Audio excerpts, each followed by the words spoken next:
जय श्री कृष्ण मित्रों, स्वागत है आपका गीता का ज्ञान हिंदी यूट्यूब चैनल में। अध्याय 10 विभूति योग, भगवान के अनंत वैभवों की स्तुति द्वारा प्राप्त योग। इस अध्याय में श्री कृष्ण ने अपनी भव्य और दीप्तिमान महिमा का वर्णन किया है, जिससे अर्जुन को भगवान में अपना ध्यान केंद्रित करने में सहायता मिल सके।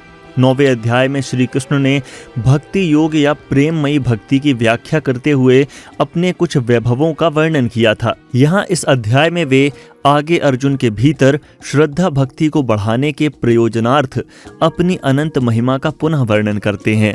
इन श्लोकों को पढ़ने से आनंद की अनुभूति होती है और इनका श्रवण करने से मन प्रफुल्लित हो जाता है। श्री कृष्ण बताते हैं कि वे सृष्टि में प्रकट प्रत्येक अस्तित्व का स्रोत हैं। मनुष्यों में विविध प्रकार के गुण उन्हीं से उत्पन्न होते हैं।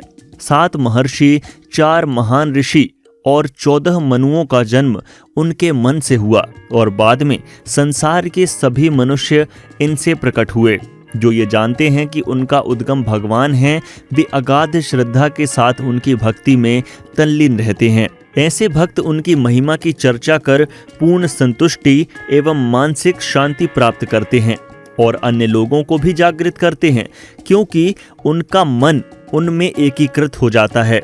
इसलिए भगवान उनके हृदय में बैठकर उन्हें दिव्य ज्ञान प्रदान करते हैं, ताकि वे उन्हें सुगमता से प्राप्त कर सकें। श्री कृष्ण से यह सब सुनकर अर्जुन कहता है कि उसे पूर्ण रूप से भगवान की सर्वोच्च स्थिति का बोध हो गया है और वो ये घोषणा करता है कि भगवान श्री कृष्ण संसार के परम स्वामी हैं। फिर वह भगवान से विनम्र अनुरोध करता है कि वे पुनः अपनी अनुपम महिमा का और अधिक से अधिक वर्णन करें, जिसका श्रवण करना अर्जुन के लिए अमृत का सेवन करने के समान है। श्री कृष्ण प्रकट करते हैं क्योंकि वे ही सभी का आदि, मध्य और अंत हैं, इसलिए सभी अस्तित्व उनकी शक्तियों की अभिव्यक्ति है। वे सौंदर्य, वैभव, शक्ति, ज्ञान और समृद्धि का अनंत महासागर हैं। जब हम कहीं किसी असाधारण ज्योति को देखते हैं जो हमारी कल्पना को हर्षोन्माद कर देती है और हमें आनंद में निमग्न कर देती है, तब हमें उसे और कुछ ना मानकर भगवान की महिमा का स्फुलिंग मानना चाहिए। वे ऐसे विद्युत ग्रह के समान हैं जहां वे मानव जाति के साथ साथ ब्रह्मांड में सभी पदार्थ अपनी ऊर्जा प्राप्त करते हैं। तत्पश्चात शेष अध्याय में वे उन सभी श्रेष्ठ पदार्थों, व्यक्तित्वों और क्रियाओं का मनमोहक वर्णन करते हैं जो उनके विशाल वैभव को प्रदर्शित करते हैं। इस प्रकार से वे ये कहकर इस सुंदर अध्याय का समापन करते हैं कि उन्होंने अभी तक अपनी जिस अनुपम महिमा का वर्णन किया है, उससे उनकी अनंत महिमा के महत्व का अनुमान नहीं लगाया जा सकता, क्योंकि वे ही अनंत ब्रह्मांडों को अपने दिव्य स्वरूप के एक अंश के रूप में धारण किए हुए हैं। इसलिए हम मानवों को भगवान, जो सभी प्रकार के वैभवों का स्रोत हैं, उन्हें ही अपनी आराधना का लक्ष्य मानना चाहिए। आनंदमय भगवान ने कहा, हे महाबाहु अर्जुन, अब आगे मेरे सभी दिव्य उपदेशों को पुनः सुनो।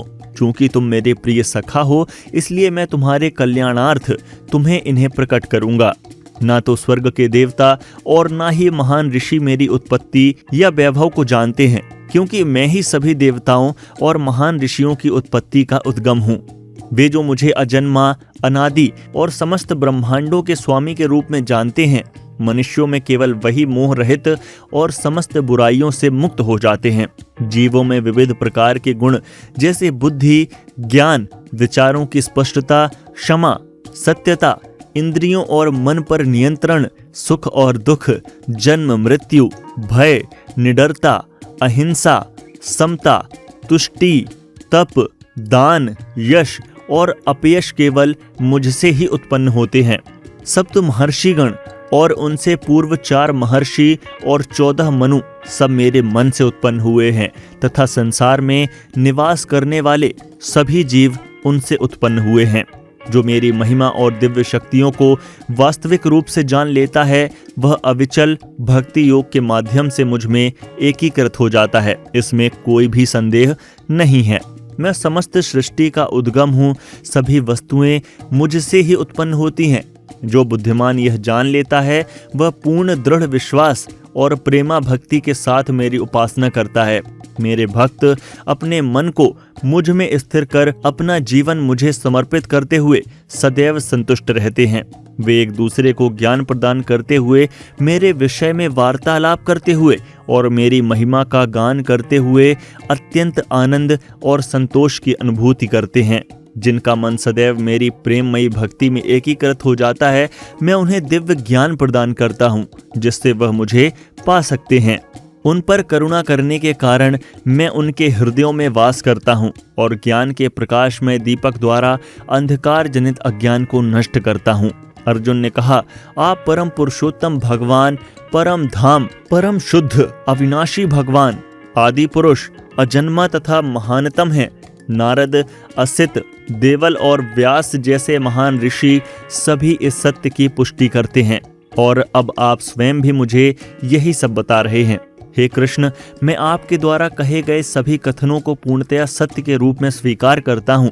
हे परम प्रभु, न तो देवता और न ही असुर आपके वास्तविक स्वरूप को समझ सकते हैं। हे परम पुरुषोत्तम, आप सभी जीवों के उद्गम और स्वामी हैं, देवों के देव और ब्रह्मांड नायक हैं। वास्तव में केवल आप अकेले ही अपनी अचिंतनीय शक्ति से स्वयं को जानने वाले हो।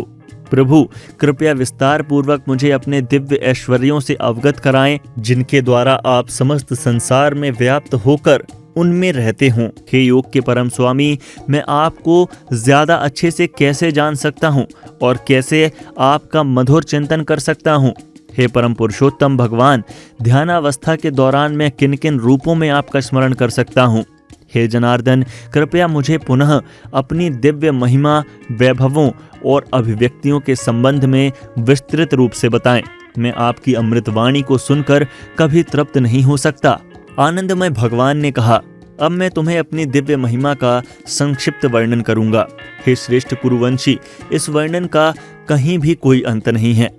विभूति योग में सभी जीवित प्राणियों के हृदय में स्थित हूँ। मैं ही समस्त जीवों का आदि, मध्य तथा अंत हूँ।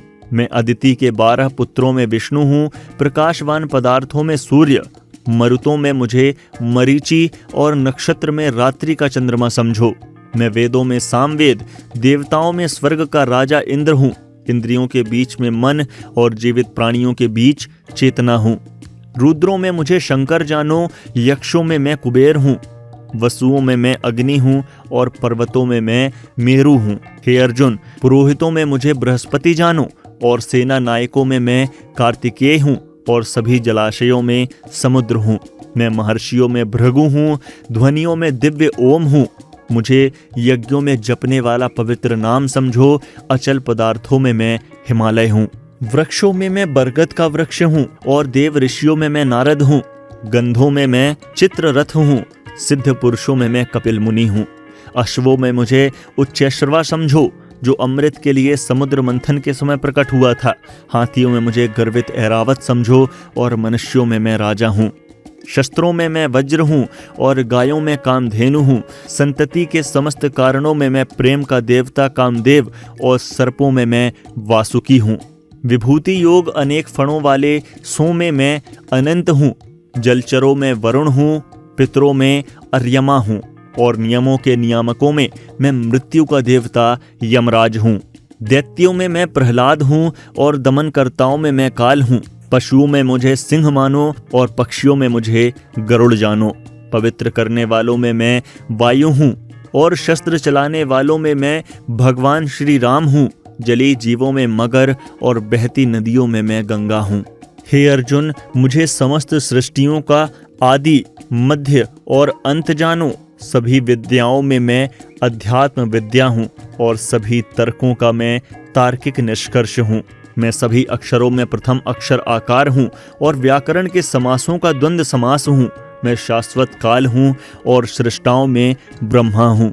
मैं सर्वभक्षीय मृत्यु हूँ और आगे भविष्य में होने वाले अस्तित्वों को उत्पन्न करने वाला मूल मैं ही हूँ। स्त्रियों के गुणों में मैं कीर्ति, समृद्धि, मधुरवाणी, स्मृति, बुद्धि, साहस और क्षमा हूँ। सामवेद के गीतों में मुझे बृहत साम और छंदों में मुझे गायत्री मंत्र समझो। मैं 12 मासों में मार्ग शीर्ष और ऋतुओं में पुष्प खिलाने वाली वसंत ऋतु हूँ।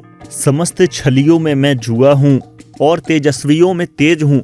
विजेताओं में विजय हूँ, संकल्पकर्ताओं का संकल्प और धर्मात्माओं का धर्म हूँ। विभूति योग वृष्णिवंशियों में मैं कृष्ण और पांडवों में अर्जुन हूँ। ऋषियों में मैं वेद व्यास और महान विचारकों में शुक्राचार्य हूँ। मैं अराजकता को रोकने वाले साधनों के बीच न्यायोचित दंड और विजय की आकांक्षा रखने वालों में उनकी उपयुक्त नीति हूँ। रहस्यों में मौन और बुद्धिमानों में उनका विवेक हूँ। मैं सभी प्राणियों का जनक बीज हूँ। कोई भी चर या अचर मेरे बिना नहीं रह सकता। हे शत्रु विजेता, मेरी दिव्य विभूतियों का कोई अंत नहीं है। मैंने जो तुमसे कहा यह मेरी अनंत महिमा का संकेत मात्र है। तुम जिसे सौंदर्य, ऐश्वर्य या तेज के रूप में देखते हो उसे मेरे से उत्पन्न किंतु मेरे तेज का स्फुलिंग मानो। हे अर्जुन, इस प्रकार के विस्तृत ज्ञान की क्या आवश्यकता है। केवल इतना समझ लो कि मैं अपने एक अंश मात्र से सकल सृष्टि में व्याप्त होकर उसे धारण करता हूँ। तो मित्रों, आशा है आपको आज की ये प्रस्तुति अच्छी लगी होगी। भगवान श्री कृष्ण की इस वीडियो में बताई गई जानकारियों को आप खुद तक सीमित न रखें, इसे शेयर करें अपने व्हाट्सएप और फेसबुक पर।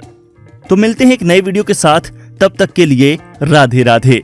यहाँ दी गई जानकारी सामान्य मान्यताओं और जानकारियों पर आधारित है। हमारा YouTube चैनल गीता का ज्ञान इसकी पुष्टि नहीं करता है।